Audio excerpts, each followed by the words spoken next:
ವಿಮೋಚನಾ ಕಾಂಡ ಅಧ್ಯಾಯ 33. ಮೋಶೆಗೆ ಸರ್ವೇಶ್ವರ ಸ್ವಾಮಿ ಹೇಳಿದ ಮಾತುಗಳಿವು. ನೀನು ಈಜಿಪ್ಟಿನಿಂದ ಕರೆದು ತಂದ ಜನರನ್ನು ನಿನ್ನ ಸಂಗಡ ಕರೆದುಕೊಂಡು ಈ ಸ್ಥಳ ಬಿಟ್ಟು ತೆರಳು. ನಾನು ಅಬ್ರಹಾಂ, ಈಸಾಕ್, ಯಾಕೋಬ್ ಎಂಬುವವರೊಡನೆ ಅವರ ಸಂತತಿಯವರಿಗೆ ಕೊಡುವುದಾಗಿ ಪ್ರಮಾಣ ಮಾಡಿದ ನಾಡಿಗೆ ಹೊರಟು ಹೋಗು. ನಾನು ಒಬ್ಬ ದೂತನನ್ನು ನಿನಗೆ ಮುಂದಾಗಿ ಕಳಿಸಿ ಕಾನಾನ್ಯರನ್ನು, ಅಮೋರಿಯರನ್ನು, ಹಿತ್ತಿಯರನ್ನು, ಪಿರಿಜೀಯರನ್ನು, ಹಿವ್ವಿಯರನ್ನು ಹಾಗೂ ಯೆಬೂಸಿಯರನ್ನು ಅಲ್ಲಿಂದ ಹೊರದೂಡುವೆನು. ಅದು ಹಾಲು ಜೇನು ಹರಿಯುವ ಶ್ರೀಮಂತ ನಾಡು. ನಾನು ಸ್ವತಃ ನಿಮ್ಮ ಸಂಗಡ ಬರುವುದಿಲ್ಲ, ಏಕೆಂದರೆ ನೀವು ನನ್ನ ಆಜ್ಞೆಗೆ ತಲೆಬಾಗದ ಹಠಮಾರಿ ಜನ. ದಾರಿಯಲ್ಲೇ ನಾನು ನಿಮ್ಮನ್ನು ಸಂಹರಿಸಬೇಕಾಗಬಹುದು. ಈ ದುಃಖಕರವಾದ ಮಾತುಗಳನ್ನು ಕೇಳಿ ಇಸ್ರಾಯೇಲರು ಶೋಕತಪ್ತರಾದರು. ಒಬ್ಬರೂ ಒಡವೆ ವಸ್ತ್ರಗಳನ್ನು ಧರಿಸಿಕೊಳ್ಳಲಿಲ್ಲ, ಏಕೆಂದರೆ ಮೋಶೆಯ ಮುಖಾಂತರ ಸರ್ವೇಶ್ವರ, ನೀವು ನನ್ನ ಆಜ್ಞೆಗಳಿಗೆ ಬಗ್ಗದ ಹಠಮಾರಿಗಳು. ನಾನು ಕ್ಷಣ ಮಾತ್ರ ನಿಮ್ಮೊಡನೆ ಬರುವುದಾದರೆ ನಿರ್ಮೂಲವಾಗಿ ಬಿಡುವಿರಿ. ಎಚ್ಚರಿಕೆ, ಆದ್ದರಿಂದ ನಿಮ್ಮ ಒಡವೆ ವಸ್ತ್ರಗಳನ್ನು ತೆಗೆದುಬಿಡಿ, ನಿಮಗೇನು ಮಾಡಬೇಕೆಂದು ಆಲೋಚಿಸುವೆನು ಎಂದಿದ್ದರು. ಅಂತೆಯೇ ಇಸ್ರಾಯೇಲರು ಹೋರೆ ಬೆಟ್ಟದಿಂದೀಚೆಗೆ ಒಡವೆ ವಸ್ತ್ರಗಳನ್ನು ತೊಟ್ಟುಕೊಳ್ಳದೆ ಇದ್ದರು. ಮೋಶೆ ಗುಡಾರವನ್ನು ಪಾಳೆಯದ ಹೊರಗೆ ದೂರದಲ್ಲಿ ಹಾಕಿಸುತ್ತಿದ್ದನು. ಅದಕ್ಕೆ ದೇವದರ್ಶನದ ಗುಡಾರ ಎಂದು ಹೆಸರಿಟ್ಟನು. ಸರ್ವೇಶ್ವರನಿಂದ ಉತ್ತರವನ್ನು ಬಯಸುತ್ತಿದ್ದವರೆಲ್ಲರೂ ಪಾಳೆಯದ ಹೊರಗಿದ್ದ ಆ ದೇವದರ್ಶನದ ಗುಡಾರಕ್ಕೆ ಹೋಗುತ್ತಿದ್ದರು.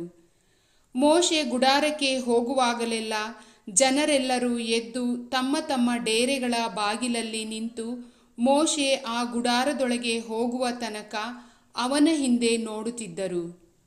ಮೋಶೆ ಗುಡಾರದೊಳಗೆ ಹೋದ ಕೂಡಲೇ ಮೇಘಸ್ತಂಭವೊಂದು ಇಳಿದು ಆ ಗುಡಾರದ ಬಾಗಿಲಲ್ಲಿ ನಿಲ್ಲುತ್ತಿತ್ತು. ಆಗ ಮೋಶೆಯ ಸಂಗಡ ಸರ್ವೇಶ್ವರ ಮಾತನಾಡುತ್ತಿದ್ದರು. ಆ ಮೇಘಸ್ತಂಭ ಗುಡಾರದ ಬಾಗಿಲಲ್ಲಿ ನಿಲ್ಲುವುದನ್ನು ಜನರೆಲ್ಲರೂ ನೋಡಿ ಎದ್ದು ನಿಂತು ತಮ್ಮ ತಮ್ಮ ಡೇರೆಗಳ ಬಾಗಿಲಲ್ಲೇ ಅಡ್ಡ ಬೀಳುತ್ತಿದ್ದರು. ಒಬ್ಬ ಮನುಷ್ಯ ತನ್ನ ಗೆಳೆಯನೊಡನೆ ಹೇಗೆ ಮಾತನಾಡುತ್ತಾನೋ ಹಾಗೆಯೇ ಸರ್ವೇಶ್ವರ ಮೋಶೆಯ ಸಂಗಡ ಮುಖಾಮುಖಿಯಾಗಿ ಮಾತಾಡುತ್ತಿದ್ದರು. ತರುವಾಯ ಮೋಶೆ ಪಾಳೆಯಕ್ಕೆ ಮರಳಿ ಬರುತ್ತಿದ್ದನು. ಆದರೆ ನೂನನ ಮಗನಾದ ಯೆಹೋಶುವ ಎಂಬ ಹೆಸರುಳ್ಳ ಯುವಕನೊಬ್ಬನು ಮೋಶೆಯ ಶಿಷ್ಯನಾಗಿ ಆ ಗುಡಾರದಲ್ಲೇ ಇರುತ್ತಿದ್ದನು. ಅದನ್ನು ಬಿಟ್ಟು ಹೋಗುತ್ತಿರಲಿಲ್ಲ. ಮೋಶೆ ಸರ್ವೇಶ್ವರ ಸ್ವಾಮಿಗೆ, ಈ ಜನರನ್ನು ಇಂಥ ಈ ನಾಡಿಗೆ ಕರೆದುಕೊಂಡು ಹೋಗಬೇಕೆಂದು ನನಗೆ ನೀವು ವಿಧಿಸಿದಿರಿ. ನನ್ನ ಸಂಗಡ ಬೇರೆ ಯಾರನ್ನು ಕಳುಹಿಸಿರೆಂದು ನನಗೆ ತಿಳಿಸಲಿಲ್ಲ. ನಿನ್ನನ್ನು ಹೆಸರಿಡಿದು ಗುರುತಿಸಿದ್ದೇನೆ, ನಿನಗೆ ನನ್ನ ದಯೆ ದೊರಕಿದೆ ಎಂದು ಹೇಳಿದ್ದೀರಿ. ನನಗೆ ನಿಮ್ಮ ದಯೆ ದೊರಕಿದೆ, ಆದರೆ ನಾನು ನಿಮ್ಮನ್ನು ಬಲ್ಲವನಾಗಿರುವಂತೆ ನಿಮ್ಮ ಮಾರ್ಗಗಳನ್ನು ನನಗೆ ತೋರಿಸಿರಿ. ಆಗ ನಿಮ್ಮ ದಯೆ ನನಗೆ ದೊರಕಿದೆ ಎಂದು ತಿಳಿದುಕೊಳ್ಳುತ್ತೇನೆ.